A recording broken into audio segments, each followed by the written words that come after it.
Assalamualaikum warahmatullahi wabarakatuh. Perkenalkan, nama saya Nana Nur Safitri, NIM 1911100002454. Di sini saya akan menjawab soal ujian akhir semester manajemen keuangan lanjutan. Bagaimana cara kerja pasar saham?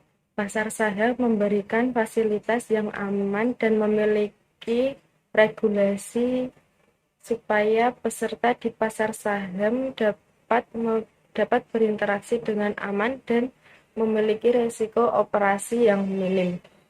Perlu kita ketahui bahwa pasar saham dibagi menjadi dua, yaitu pasar saham perdana dan pasar saham sekunder.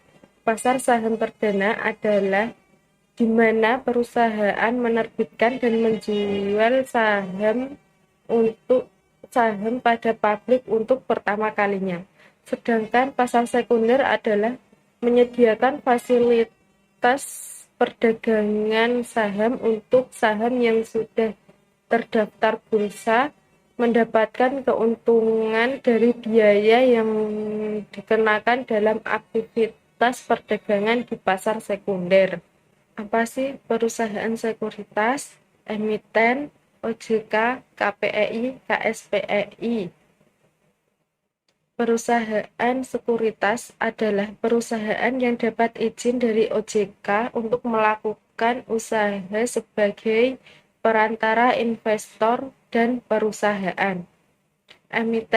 Emiten adalah pihak yang menawarkan efek dan menjualnya kepada masyarakat berdasarkan undang-undang yang berlaku.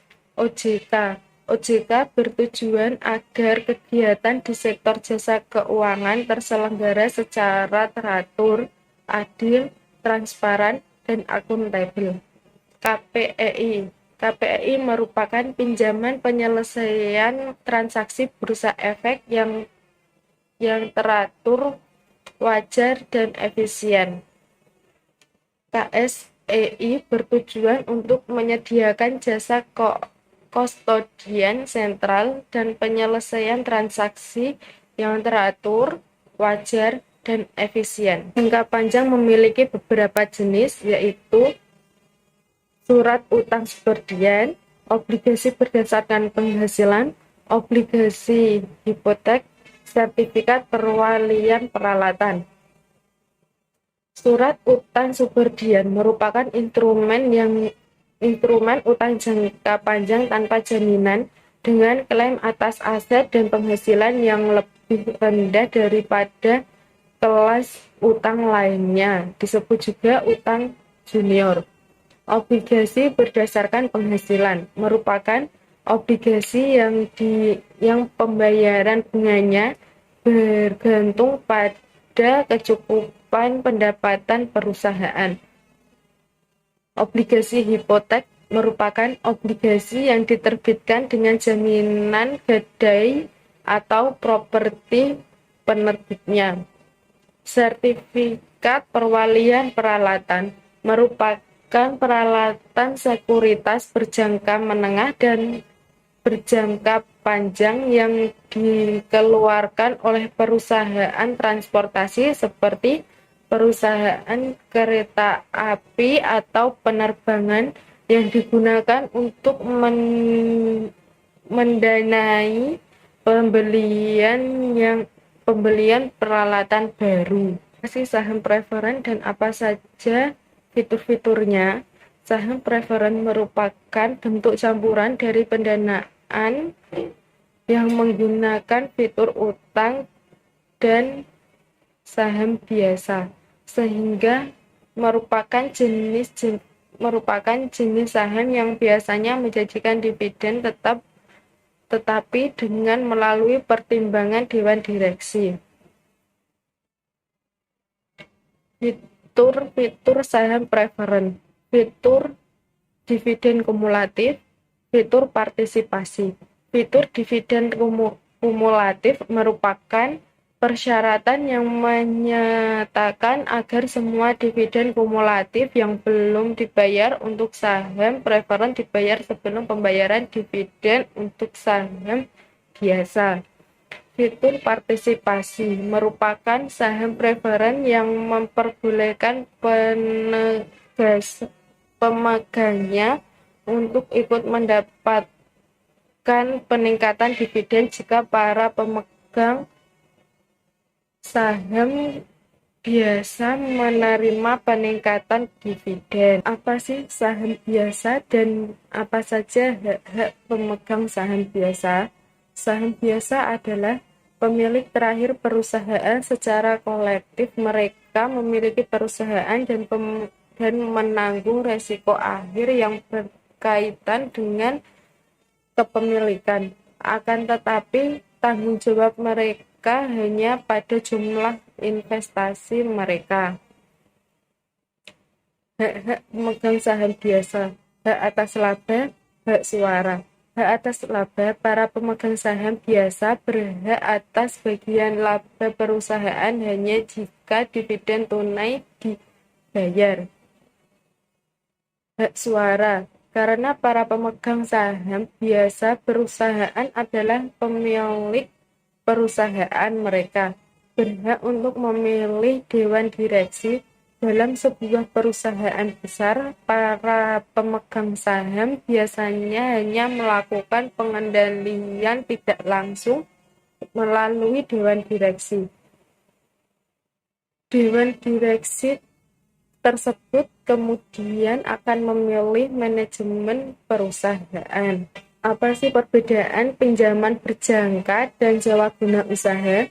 Pinjaman berjangka adalah kegiatan meminjam dana dari bank atau lembaga keuangan dengan jangka waktu. Sedangkan sewa guna usaha merupakan kegiatan pembiayaan sewa menyewa barang dengan jangka waktu yang ditentukan. Mengapa perusahaan memilih sewa guna usaha? Karena ketidakmampuan perusahaan untuk memanfaatkan semua keuntungan pajak yang berkaitan dengan kepemilikan aset, maka perusahaan disarankan untuk memilih sewa guna usaha. Berdasarkan rata-rata return PT Adaro Energi Tbk periode 1 Januari 2020 sampai 31 Juli 2021, hasil angka rata-rata return sebesar 0,00843949. Artinya, nilai rata-rata normal return yang positif menunjukkan bahwa return yang didapatkan oleh investor lebih rendah dibandingkan dengan return ekspektasinya. Berdasarkan rata-rata return PT Atlas Resorts Tbk periode 1 Januari 2020 sampai 31 Juli 2021, hasil angka rata-rata return sebesar 0,003227, yang artinya nilai rata-rata normal return yang positif menunjukkan bahwa return yang didapatkan oleh investor lebih rendah daripada return ekspektasinya. Berdasarkan rata-rata return PT Mitra Bara Adi Perdana Tbk periode 1 Januari 2020 sampai 31 Juli 2021, hasil angka rata-rata return sebesar 0,00739,692, yang artinya nilai rata-rata abnormal return yang negatif menunjukkan bahwa return yang didapatkan oleh investor lebih tinggi dibandingkan dengan return ekspektasinya. Alasan perusahaan melakukan merger akuisisi. 1. Untuk meningkatkan dana. Banyak perusahaan tidak memperoleh dana untuk melakukan ekspansi internal, tetapi dengan memperoleh dana untuk melakukan ekspansi eksternal. 2. Meningkatkan pertumbuhan perusahaan. Perusahaan yang menginginkan pertumbuhan yang tepat baik ukuran pasar saham maupun diversifikasi usaha, dapat melakukan penggabungan usaha melalui merger ataupun akuisisi. Alasan perusahaan melakukan restrukturisasi. 1. Adanya masalah hukum. Di dalam Undang-Undang Nomor 22 Tahun 1999 dan Nomor 25 Tahun 1999 telah mendorong setiap korporasi untuk mengkaji ulang cara kerja dan mengevaluasi hubungan kantor pusat dengan anak perusahaan yang menyebar di seluruh pelosok tanah air. 2. Adanya tuntutan pasar dan masalah geografis. Konsumen akan semakin dimanjakan dengan semakin banyaknya produsen, apalagi di era perdagangan bebas. Produsen dari manapun boleh masuk ke Indonesia. Hal ini menuntut suatu korporasi atau perusahaan untuk memenuhi tuntutan konsumen. Tuntutan tersebut dapat dipenuhi apabila perusahaan dapat mengubah cara kerja, pembagian tugas, dan sistem dalam perusahaan agar mendukung pemenuhan atas tuntutan tersebut. 3. Terjadinya perubahan kondisi perusahaan dan terjadinya masalah serikat pekerjaan. Perubahan kondisi suatu perusahaan seringkali menuntut manajemen untuk mengubah iklim, supaya perusahaan semakin inovatif dan menciptakan produk atau cara kerja yang baru. 4. Pergeseran kepemilikan atau akses modal yang lebih baik. Para pendiri perusahaan biasanya memutuskan untuk melakukan go public setelah si pendiri menyatakan sudah tua atau tidak sanggup lagi menjalankan perusahaan. Sekian jawaban dari saya, kurang lebihnya saya minta maaf. Terima kasih. Wassalamualaikum warahmatullahi wabarakatuh.